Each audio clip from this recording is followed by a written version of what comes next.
Magandang araw mga kaibigan. Bigyan natin ng reaction, opinion itong video posted by Senator Rodante Marcoleta tungkol sa nangyaring kaguluhan sa ating bansa, lalo na sa flood control scandal, kinakasuhan umano, tapos naliligtas, tapos siya, ayun, malapit na siyang arestuhin at ikulong. Kaya tuloy, biglang nagrally ang mga kapatiran nating Iglesia ni Cristo sa EDSA ngayon. Pakinggan natin ang mensahe ng ating butihing Senator Marcoleta. Mga minamahal kong mga kababayan, nakikita po ninyo yung pattern sa mga nagdaang araw. Mas uunahin po nila yung tao na nagmamalasakit sa inyo para palitawin natin ang katotohanan. Ngunit yung taong nasa likod ng lahat ng kasalanan ito ng pagnanakaw, hanggang ngayon ay wala pa po silang ginagawang pag-uusig. Meron na pong isang demanda kay Martin Romualdez na nakabinbin pa April 2026. Yung isa na inakusahan na dating kalihim ng DPWH ay kanilang kinatangkapan upang siya din ay maging state witness. At siya yata ang gumawa ng paraan para ma-discharge siya sa kanyang naunang asunto. So makikita po ninyo, wala na po tayong kakampi. Ang kasalanan ko lamang po yung paglingkuran kayo kung kasalanan pong matatawag yan. Na humarap sa kanila ng buong tapang para sa ganon ay malaman ninyo ang totoo. Malaman ninyo kung sino ang nagkasala sapagkat gusto nating papanagutin lahat ng mga taong ito. Ngunit kapag ako'y kanilang inaresto, hindi na po matutuloy yan. Akala po nila ay maililibing ito sa limot. Ang isa pa pong inaasahan nila ay hindi na po ako makakasali doon sa impeachment proceedings na nakatakda pong magsimula sa susunod na linggo. Sa mga tweet, 2 ibon sa isang putok, mga kababayan.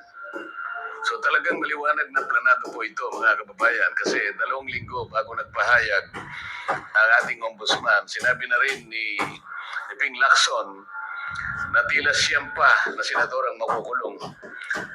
Parang alam na niya ang mangyayari. Gaya po ng nauna ko nang ipinahayag sa inyo. Alam kong gagawin nila ito. Alam kong aarestuhin nila ako. Alam kong ikukulong nila ako. Ngunit hindi po dahilan yan para tumigil ako sa paglilingkod sa inyo. Kasi po iisa lang ang paraan ko upang paglingkuran ng taong bayan dahil sa pagtitiwalang ibinigay niyo sa akin. Malit na bagay po ang sakripisyo na aking haharapin. Wow! Kung ang katumbas po nito ay maipakita natin ang kahalagahan ninyo bilang mamamayan ng ating bansa. Kahit po sa mahirap na kalagayan natin ito, mga kababayan, pinakikiusap ko sa inyong lahat, huwag po tayong pumayag na basta-basta na lang nila baluktutin ang katwiran. Alam ko po ang promotor nito ay ang ating ombudsman sapagkat nung kami po ay nagtatalo-talo sa bulwagan ng Senado, isa sa amin ang nagsabi na sometimes we have to bend the law. At sumagot po yung ombudsman. Nung tinanong siya kung tama ang kanyang sinabi, alam na po ninyo kung yung sinagot niya. Yes, sir. Huwag po tayong pumayag na gano'n ang mangyari. Kahit ano po ang mangyari, ilaban po natin ang katwiran. Dahil ang katwiran po ang magpapalaya sa atin. Ito ang magbibigay sa atin ng tagumpay bilang mamamayan at bilang isang bansa.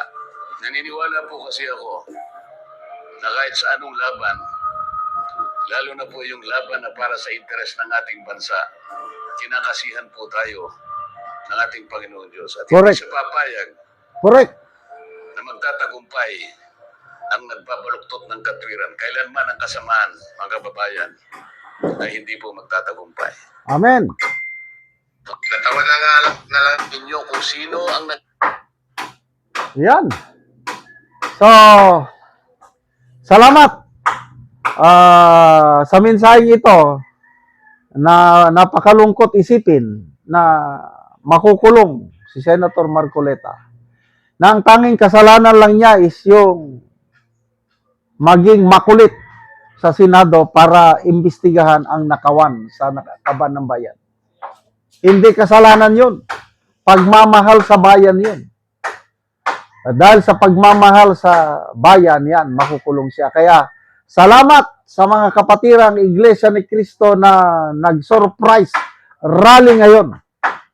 Patikim pa lang yan. Subukan nila na ikukulong si Senator Marcoleta, I tell you.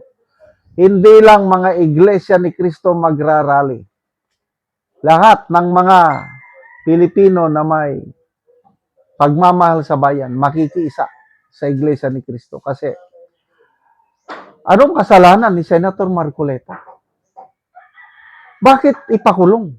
Yung mga may kasalanan, example, DPWH ex-secretary Bunuan, lalabas na.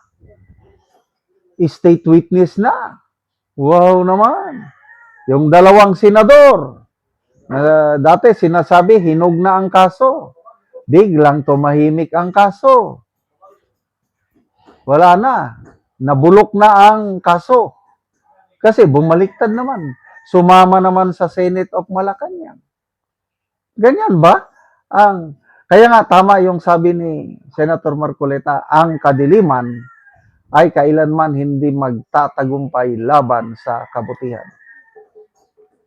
At ang Diyos, hindi niya pababayaan ang mga taong gumagawa ng mabuti at nagtitiwala sa Kanya. Posibleng makulong si Senator Marcoleta. But it does not mean na tapos na ang kanyang ipinaglalaban. Kagaya ng ating pambansang bayani, Dr. Jose Rizal. Lumaban siya laban sa Kastila.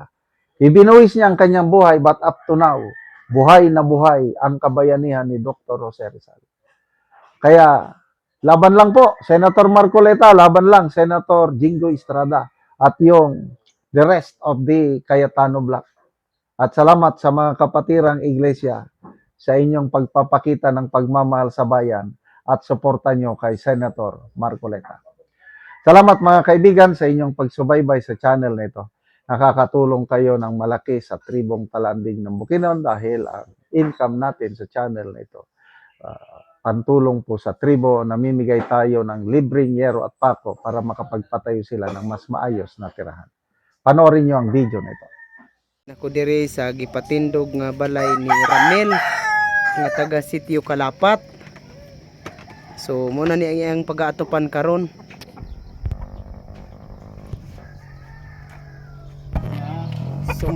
So muna ni ang yero nga among gihatag nga natabang sa iyaha. Mag-atop na nigid siya karon.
O karon atong makita nga managid sila sa ilang pag-atop. Salamat kayo sa Ginoo nga imong gihatag karon nga sa mga sing nga dili ang gid ni makagpuyo sa akong papa karon. Kay nakigpuyo lang ka dito si mong papa. Puyo lang mi sa dito sa akong papa. So karon nakabalay na gyud ka. Nakabalay nami nakadukod nami karon sa balay. Namo karon. Tungod sa tabang na giyatag nga sin sa amo. Salamat kayo. Salamat kayo.